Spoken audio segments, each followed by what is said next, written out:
নমস্কার। আজকে আমার রেসিপি হলো চিজ। এই চিজ বাজারে কিনতে গেলে অনেকটা খরচা পড়ে যায়, আবার অনেক সময় পাওয়াও যায় না। তাই আজকে আমি বাড়িতেই খুব সহজভাবে তৈরি করে নিচ্ছি। তার জন্য আমি 2 লিটার গরুর দুধ হালকা গরম করতে উনুনে চাপিয়ে দিয়েছি। খুব বেশি গরম না, যেমন একটা আঙুল ডুবালে আঙুল সহ্য করতে পারে সেইভাবে গরম। আর ছানা কাটার জন্যে আমি ভিনিগার আর জল মিশিয়ে হালকা হালকা করে দেখুন এটা দিয়ে এই দেখুন আমি ছানাটা কাটিয়ে নিচ্ছি।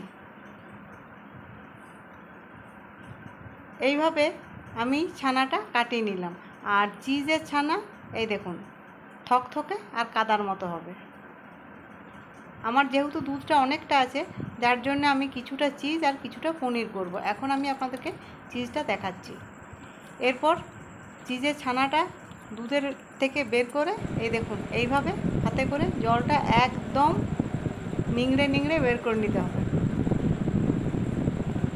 যতক্ষণ না জলটা বেরোয় ততক্ষণ এইভাবে হাত দিয়ে চেপে চেপে চেপে চেপে জলটা বের করে দেবো। আর এই কাজটা হাত দিয়েই করতে হবে। আর অন্যদিকে আমি একটা গরম জল নুন দিয়ে করে রেখেছিলাম। এই দেখুন আমি একবার করে গরম জলে ডোবাচ্ছি, আবার হাত দিয়ে নিংড়ে নিংড়ে জলটা বের করে দিচ্ছি। এইভাবে 8-10 বার এই প্রসেসটা করতে হবে। আর এইটা আবার ঠান্ডা জল, বরফ দেওয়া ঠান্ডা জল। একবার গরম জলে ওইভাবে ডুবিয়ে ডুবিয়ে আর জলটা নিংড়ে বের করে নিতে হবে, আর একবার ঠান্ডা জলে ডুবিয়ে ডুবিয়ে জলটা বের করে নিতে হবে। এইভাবে সমানে 8-10 বার এই প্রসেসটা চালিয়ে যেতে হবে, তাহলেই দেখবেন চিজ তৈরি হয়ে আসছে। এই দেখুন আমি এইভাবে 8-10 বার, একবার ঠান্ডা জল আর একবার গরম জলে চুবিয়ে চুবিয়ে আবার জলটা বের করেও নিয়েছি। এই দেখুন এখন থেকেই দেখুন কেমন আঠা আঠা লাগছে।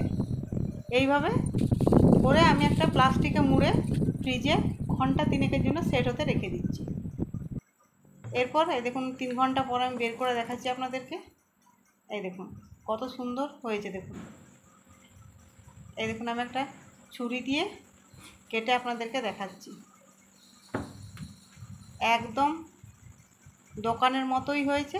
এরপর এই চিজ দিয়ে চিজের যে কোনো রেসিপি করা যাবে।